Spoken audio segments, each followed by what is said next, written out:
Hey, it's Josh, aka Spieglass. I'm going to demonstrate a few things about the new piano from Teletone Audio called the Golden Age Grand, but I'm not going to do something you've already seen before. Teletone themselves have done an excellent, very detailed walkthrough video, and you can find other videos demoing all the presets. So I thought I would kind of just go through how I've been finding I might use it in the short time I've had it, and some things I really like about it. So let's not waste any time. In that theme though, I will point out, here's on the initial patch, I do have an instance of Smooth Operator by Baby Audio. You can see it's essentially like an EQ curve, but there's other processing that goes into it. I'll leave it to you to go look that up. I just like it, particularly on piano libraries. So anyway, first thing I really like, excuse me, is the sensitivity knob. I think they did a really good job programming this. So just like any other library, as you can imagine, turn it down, it's a lot softer. And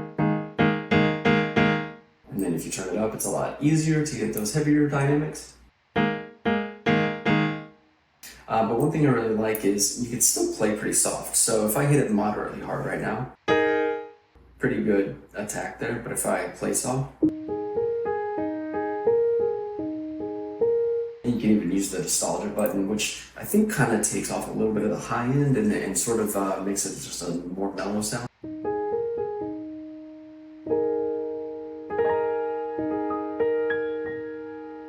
So sure, it is a little heavier, but if you're playing like a rock or pop song and you want something that will get into the mix but still be a little more dynamic, I think that sensitivity knob is programmed well to do so. So I think a good song to demonstrate that.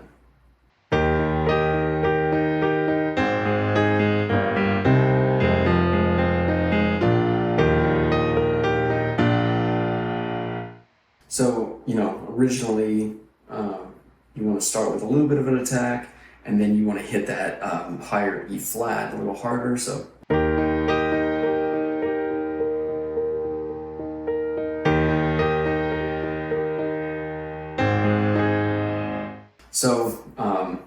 I'm certainly no Freddie Mercury, but I think just right there you can hear that.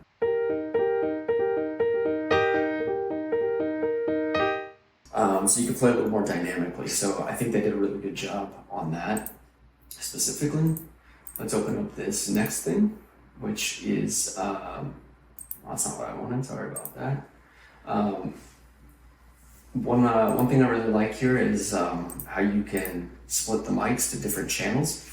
So one thing I was experimenting with was putting the room mics, because it's obviously pushed further away. I think they said it's 20 feet back. I put that on its own channel. So what you can do is experiment with only putting effects on that microphone. So in this case, one thing I was playing with was putting a delay, but I put this low pass filter down pretty far. So you get this very more analog, warm delay sound. So it's darker than the piano itself. So obviously if I'm not holding the sustain pedal, you're really hearing it. But if I were to play soft with the sustain pedal down, you might not necessarily hear every delay repeat as clear as that. It just kind of sits in the background a little bit.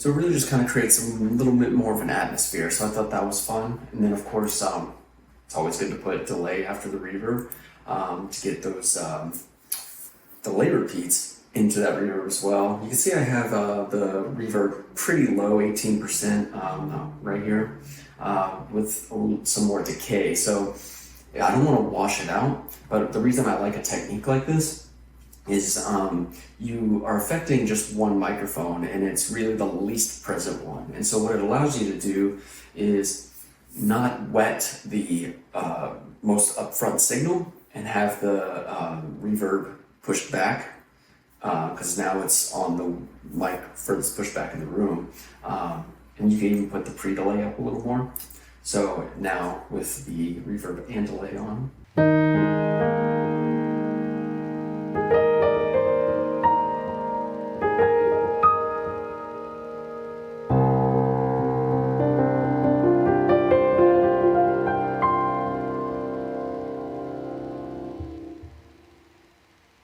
So you can really get like a very intimate feel there, which I think is where this piano shines. As I showed, you can play dynamically, you can play heavier, but yeah, I think that soft, more intimate, emotional thing there, it sounds really good, especially with those low notes.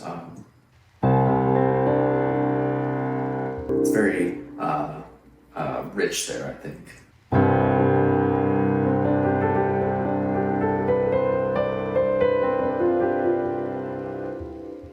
So that's another technique I've been really enjoying, is just splitting the mics, and then you can affect them all individually and really start to shape a sound, particularly for sound designing stuff. And keep in mind, this is just the initial patch I'm doing this to. If you were to use the headphones folder, which has all kinds of heavily affected signals with like echoes and modulation and stuff, you can really get some interesting ideas going just off of that. One thing you can already see from them is the demo of the Glassy Wave, I believe it's called? Yeah, Glass Waves preset, which of course was modeled after Radiohead's Glassy Eyes, which they knocked out of the park, and their demo of it is excellent.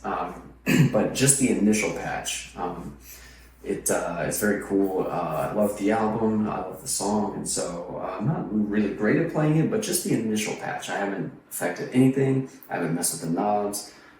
It hits the nail on the head there.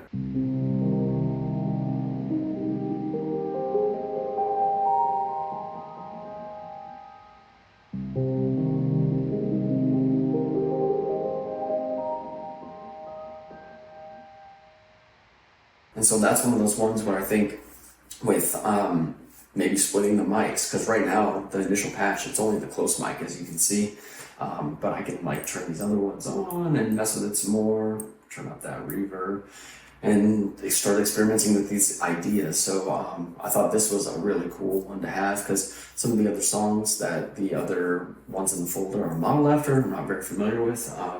So to see something like this, which I know is really cool, because I think Moonshaped Pool is one of their better albums, actually. So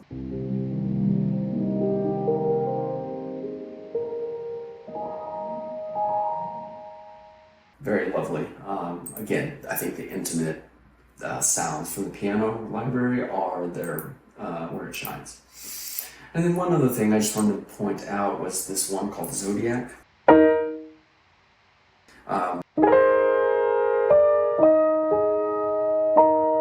It's one of those cool old sounding pianos that's lo-fi. The initial patch actually has the noise up more. I just turned it down for a while. I was demonstrating the other ones. But I think it was something like this. So for like lo-fi things, like if you're doing some hip hop or some sort of jazz hop thing, is where I think something like this would shine.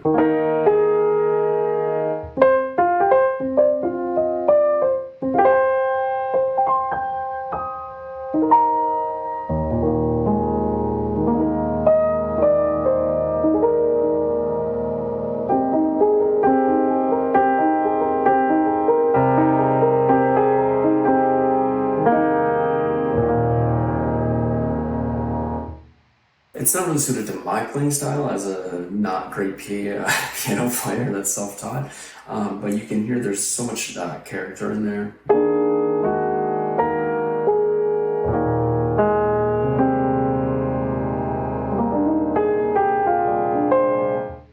And then naturally, one thing you can do is there are other ones in this folder, the scores folder, that have their own echoes and things going on that I've already mentioned. So I made my own echoes and reverb, but these have their own, and there's a lot going on. So kind of want to just point out some of the initial things I was finding that I really liked.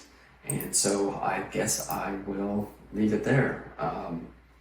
For $98 on their website, you can pay $98 for just the initial patch, I think. So I guess you could say I highly recommend it. And I guess I'll just play you out.